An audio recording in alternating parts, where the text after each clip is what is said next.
అర్హులైన ప్రతి ఒక్కరికి ఇందిరమ్మ ఇళ్లు ఇవ్వడం జరుగుతుందని గత ప్రభుత్వంలో కేసీఆర్ డబుల్ బెడ్రూమ్లు కట్టిస్తామని ప్రజలను మోసం చేశారని మంత్రి వివేక్ వెంకటస్వామి ఆరోపించారు. మంచిర్యాల జిల్లా చెన్నూరు నియోజకవర్గంలోని కోటపల్లి, చెన్నూరు మండలాల్లోని ఇందిరమ్మ ఇండ్ల లబ్ధిదారులకు ప్రొసీడింగ్ పత్రాలను మంత్రి అందజేశారు. కాళేశ్వరం ప్రాజెక్టు పేరుతో కోట్ల రూపాయలు ఖర్చు చేసి చుక్కనీరు రైతులకు అందించలేదని, అదే డబ్బుతో డబుల్ బెడ్రూమ్ ఇండ్లు కట్టి పేదవారికి ఇస్తే అందరికీ న్యాయం జరిగేదన్నారు మంత్రి వివేక్ వెంకటస్వామి.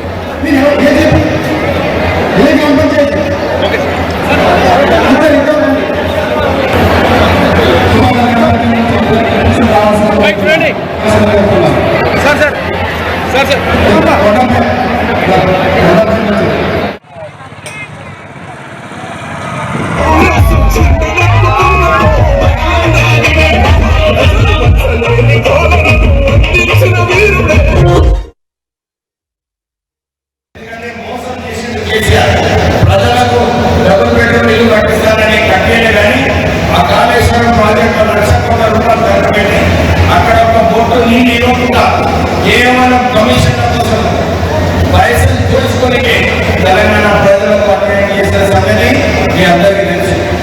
అదే 1,00,00,000 కోట్ల రూపాయలు ఖర్చు పెట్టుకుంటే మనకు డబుల్ బెడ్రూమ్ ఇల్లు అంటే తెలంగాణ వ్యాప్తంగా అందరికీ డబుల్ బెడ్రూమ్ ఇల్లు వచ్చింది. కానీ రాష్ట్ర ప్రభుత్వము, కాంగ్రెస్ ప్రభుత్వము ఆ నిర్ణయం ఏదైతే తీసుకుందో మీ అందరి